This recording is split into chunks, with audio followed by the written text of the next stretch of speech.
वहाँ पे आया 7-8 के तो अभी सूचना मिला तो हम लोग भागे भागे आ रहे हैं। हम लोग को वहीं से सूचना मिला ना।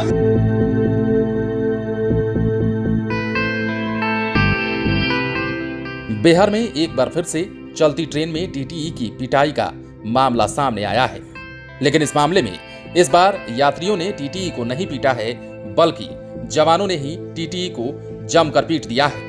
बिहार में एक टीटीई को जवानों ने जमकर धुना। इस घटना का वीडियो सोशल मीडिया पर वायरल भी हो रहा है। वीडियो में टीटीई काफी रो रहे हैं और इंसाफ की मांग कर रहे हैं। दानापुर से भागलपुर आ रही इंटरसिटी एक्सप्रेस में चलती ट्रेन के अंदर ही यह घटना घटी। दरअसल दानापुर से भागलपुर आ रही 13402 डाउन इंटरसिटी एक्सप्रेस में एसी कोच संख्या C2 में बैठे रेल पुलिस के जवान और सीनियर टीटीई में मारपीट हो गई। रेल पुलिस के जवान ने सीनियर टीटीई दिनेश कुमार की जमकर धुनाई कर दी।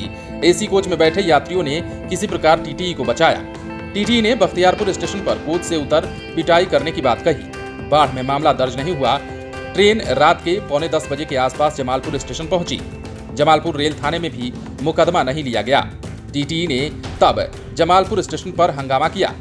ट्रेन खुलने के बाद वो सड़क मार्ग से भागलपुर पहुंचे। उन्होंने मालदा रेल मंडल के अधिकारियों को घटना से अवगत कराया। टीटीई की ड्यूटी इंटरसिटी के कोच संख्या C1 और 2 में लगी थी। पटना जंक्शन से ट्रेन खुलने के बाद कोच संख्या C2 में वो टिकट की जांच कर रहे थे। कोच में बिना टिकट के वर्दी में बैठे सुनील कुमार से उन्होंने टिकट मांगी तो उन्होंने अपना रौब दिखाना शुरू कर दिया और उसके बाद तो मारपीट की बात तक हो गई और उसके बाद टीटीई की जमकर धुनाई कर दी गई। टीटीई ने एसी से निकलकर दूसरे कोच में जाने की बात कही। यह सुनकर वर्दी वाला पुलिसकर्मी और साथ में रहे साथी भड़क उठे। कोच में ही दोनों के बीच नोकझोंक शुरू हुई और ये नोकझोंक मारपीट तक जा पहुंची। वर्दी वाले ने फोन कर बख्तियारपुर स्टेशन पर रेल पुलिस के जवानों को बुला लिया। कोच से जबरन खींचकर उसके बाद टीटीई की पिटाई कर गई। ये नजारा वैसा था जैसे कुछ गुंडे हों और किसी असहाय को पकड़कर पीट रहे हैं। पेट में लात में उतर गया। हाँ, वो बख्तियारपुर स्टेशन पे उतर गया। मारा है ऊपर गया। वहाँ पे आया 7-8 के तो अभी सूचना मिला तो हम लोग भागे भागे आ रहे हैं। हम लोग को वहीं से सूचना मिला ना। तुम लोग कहाँ उतरा? बख्तियारपुर का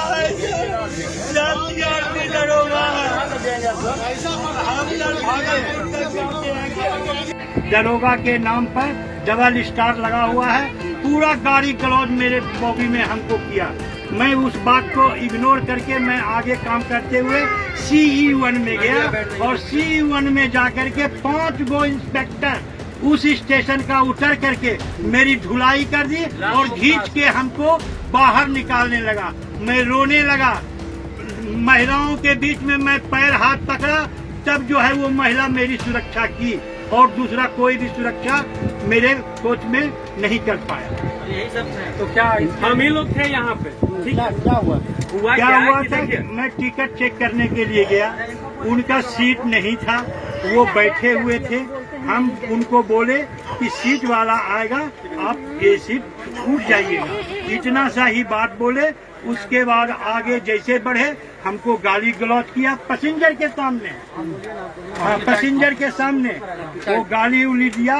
फिर भी मैं माइनस मान करके अपनी उम्र का ख्याल रखते हुए मैं आगे कोच में गया CE1 में और जैसे मैं 16-17 सीट पर मैं चेक ही कर रहा था कि उसी समय हमारी बहुत बुरे तरीका से पिटाई हो गई, जिसका आंख, मुंह, पेट में अंदरूनी मार मारा गया। बात यह भी सामने आ रही है कि बिहार में ट्रेन में रिजर्व सीट खाली करने के लिए कहने पर ही इस टीटीई की पिटाई की गई। दरोगा से बुरी तरह पिटने के बाद सोशल मीडिया पर इस टीटीई ने अब रोते हुए वीडियो वायरल कर गुहार लगाई है। बुधवार को हुई इस घटना के बाद जैसे ही दानापुर मंडल के अधिकारी टीटीई की शिकायत पर आरोपी दरोगा के खिलाफ FIR दर्ज कराने पहुंचे, उससे पहले बिहार पुलिस ने टीटीई पर ही FIR दर्ज करा दिया। अब जब सोशल मीडिया पर यह मामला ट्रेंड हो रहा है, तब दोनों प्रशासन के लिए मामला सिरदर्द बन गया है। हालांकि यह पहली घटना नहीं है जब बिहार में किसी चलती ट्रेन में टीटीई की पिटाई का मामला सामने आया हो। इससे पहले ही हमने आपको कुछ दिन पूर्व बताया था कि किस प्रकार यात्रियों द्वारा एक टीटीई की पिटाई का मामला जहानाबाद से सामने आया था। दरअसल जिस यात्री के नाम पर वो सीट रिजर्व थी, जहां पर जवान बैठे हुए थे, उसके कहने पर जब टीटीई ने दरोगा से सीट खाली करने के लिए कहा, तब जीआरपी दरोगा ने बुजुर्ग टीटीई की पिटाई कर दी और इस बीच गाली गलौज भी खूब दोनों ओर से हुई। अब ऐसे में टीटीई लगातार इंसाफ की गुहार लगा रहे हैं और उन्होंने इसके लिए कई सारी बातें भी कही हैं। दानापुर मंडल के डीआरएम प्रभात कुमार ने बताया है कि रेलवे के संबंधित एसपी को टीटीई की शिकायत मिल चुकी है और आगे इस मामले में जांच की जा रही है। अधिकारी के मुताबिक बिहार पुलिस ने दरोगा साहब के बयान पर टीटीई की शिकायत से पहले ही एफआईआर दर्ज किया है। अब देखने वाली बात है कि ये मामला कहां तक जाता है, शांत हो जाता है या फिर इस मामले को और भी तूल दिया जाता है। बने रहें लाइव सिटीज के साथ। यदि आपने इस चैनल को सब्सक्राइब नहीं किया है तो सब्सक्राइब कर लीजिए ताकि हम आपको खबरों से अपडेट रख सकें।